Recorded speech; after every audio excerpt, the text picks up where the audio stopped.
Hello friends, money management की आज इस दूसरी क्लास में सेकंड वॉल्यूम के अंदर हम मनी मैनेजमेंट के कुछ बेसिक्स को और ज़्यादा डीप में जानने की कोशिश करेंगे। पहले हमने इनिशियल बेसिक्स समझे, अब हम डीप बेसिक्स इसके समझेंगे कि मनी मैनेजमेंट हमें किस तरीके से करना चाहिए, कैसे मनी मैनेजमेंट करना चाहिए।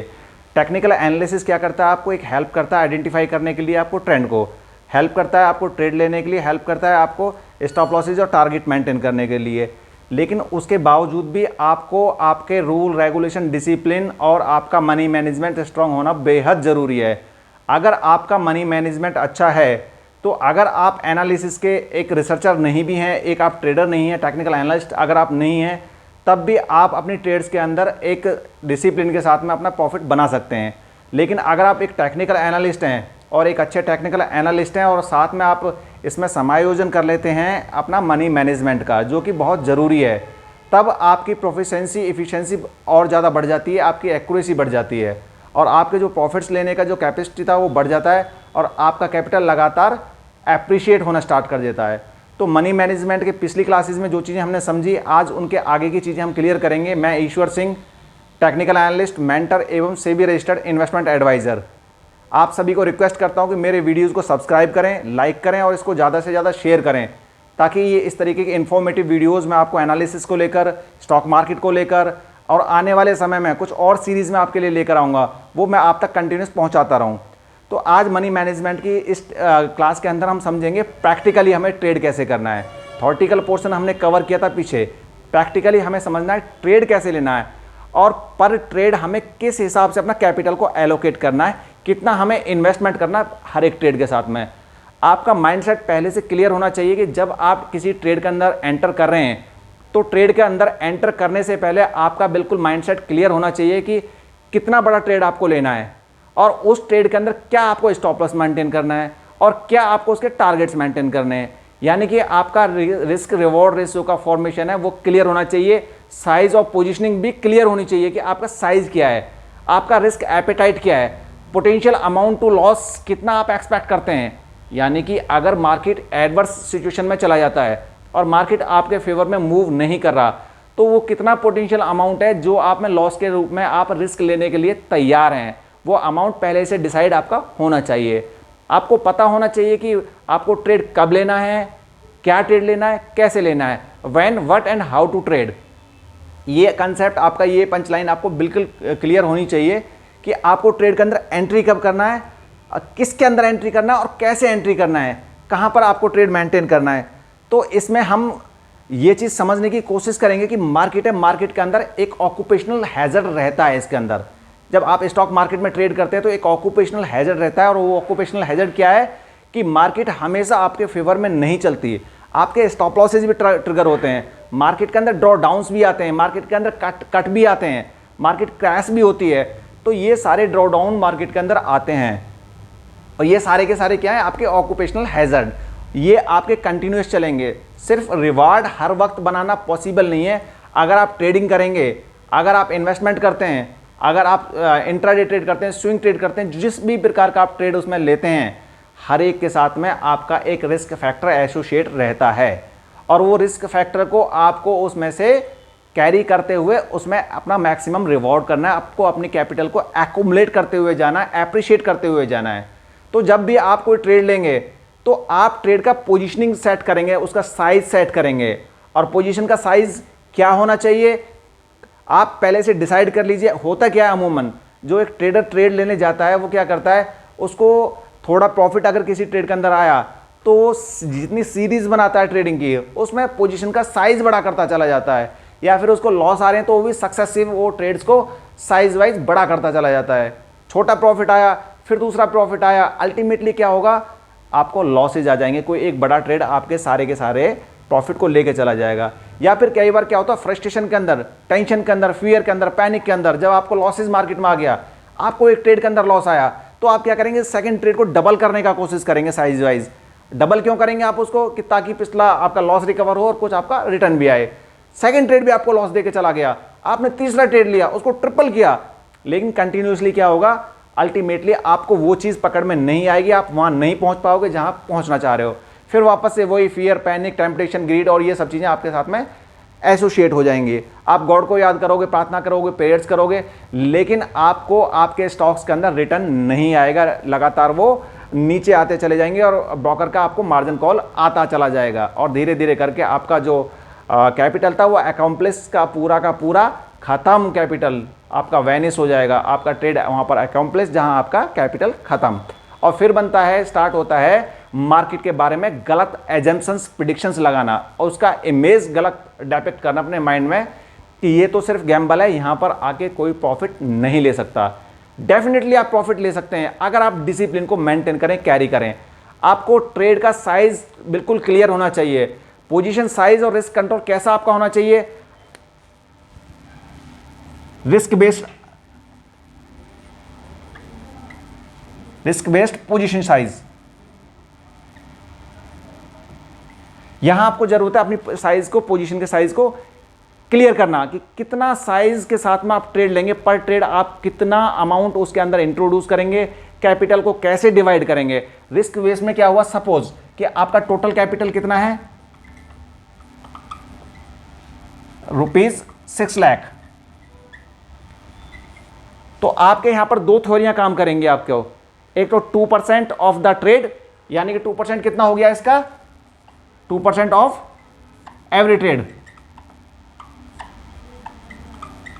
2% कितना हो गया इसका, 12,000, यानी कि 12,000 आप पर ट्रेड में स्टॉप लॉस मेंटेन करेंगे। एवरी ट्रेड आप 12,000 रुपए का स्टॉप लॉस मेंटेन करेंगे। आपका ट्रेड का साइज जो भी हो, 2 लाख का कैपिटल का साइज है आपका, 1 लाख का साइज है आपका, 3 लाख का साइज है, लेकिन आप उसमें 12,000 का स्टॉप लॉस कैरी करेंगे। दूसरा क्या हुआ, 6% ऑफ टोटल कैपिटल, 6% कितना हुआ, 36,000, यानी कि आप 36,000 तक का लॉस बियर करेंगे। स्टॉप लॉसेस सिर्फ 36,000 तक। अगर आपका 36,000 के नीचे उस मंथ के अंदर आपका ट्रेड का लॉस जाता है, बढ़ जाता है, तो आप अपनी ट्रेड उस पर्टिकुलर वीक के लिए, पर्टिकुलर मंथ के लिए, मैं मंथ का कैलकुलेशन आपको दे रहा हूं, उस मंथ के लिए आप उस ट्रेड को रोक देंगे, उसमें बहुत ज़्यादा अननेसेसरी अनवांटेड ट्रेड नहीं लेंगे। अब 36,000 क्या हो गया, टोटल स्टॉप लॉस हो गया। टोटल स्टॉप लॉस मतलब अब आपका कैपिटल कितना था, 6 लाख, और स्टॉप कितना लेना आपको, 36 का। अब आपने इसके ट्रेड लेने स्टार्ट करे, ये 1 लाख का ट्रेड एक लिया, दूसरा ट्रेड 2 लाख का ले लिया, तीसरा ट्रेड 3 लाख का ले लिया। अब क्या होगा, इसमें क्या हो गया, आपका स्टॉप लॉस कितना था, 36,000, आपने 3 ट्रेड लेना है, 3 ट्रेड में स्टॉप लॉस को बांट दीजिए, आपका कितना आ गया, 12K। तो हर ट्रेड के अंदर आपका स्टॉप लॉस कितना है, 12K, आपका 12,000 का स्टॉप लॉस है। तो ये आपका हुआ risk based position size.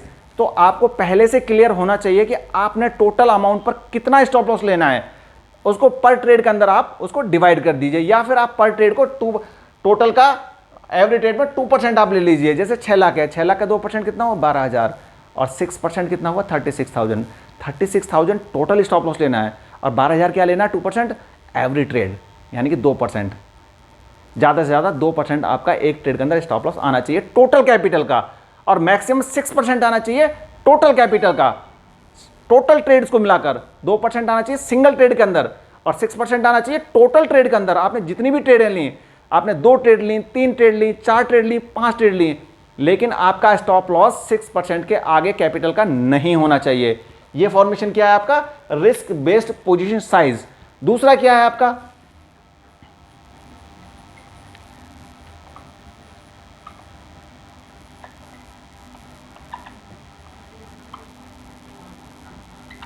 Value based position size. अब वैल्यू बेस्ड पोजीशन साइज कितना है, सपोज वापस से लेते हैं, टोटल कैपिटल कितना आपका, 6 लाख, आपको टोटल कितना लेना है, आपको टोटल रिस्क कितना लेना है, 6% of the whole capital, 6% of CAP, ठीक है। अब होगा क्या, अब ट्रेड डिवाइड कर देते हैं। ट्रेड कितना लिया आपने, ये आपने एक ट्रेड ले लिया 1 लाख का, दूसरा ट्रेड ले लिया 2 लाख का, तीसरा ट्रेड ले लिया आपने 3 लाख का, 3 ट्रेड लिए। अब इसमें 6% लेना है हर एक का, यानी कि 1 लाख का 6% कितना हुआ 6,000, 2 लाख का 12,000 और 3 लाख का 18,000। ठीक है, टोटल कितना हुआ 36,000। यानी कि टोटल जो रिस्क आपका है, टोटल जो आपका रिस्क है, potential amount to be loss, that is 36,000 in both case, risk based position size और वैल्यू बेस्ड पोजीशन साइज। बस फर्क कितना है, आपको या तो स्टॉप लॉस मेंटेन करने पर ट्रेड के हिसाब से, जो भी आपने ट्रेड लिया आपने 6% का एक फॉर्मूला सेट किया, तो 6% आप ले लेंगे हर एक ट्रेड के अंदर, टोटल कैपिटल का नहीं, उस टाइम जितना कैपिटल आपने एलोकेट किया पर ट्रेड में उसका 6%। यानी कि आपने 1 लाख किया था तो 6% आपका 6,000 हो गया, 2 लाख किया था तो 6% आपका 12,000 हो गया, और 3 लाख आपने किया था तो 6% आपका 18,000 हो गया।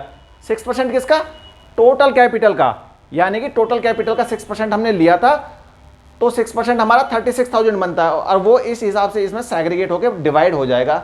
जितना जितना अमाउंट का आप ट्रेड लेते चले जाएंगे उसमें पर ट्रेड आप 6% का स्टॉप लॉसेस कैरी करने स्टार्ट कर देंगे।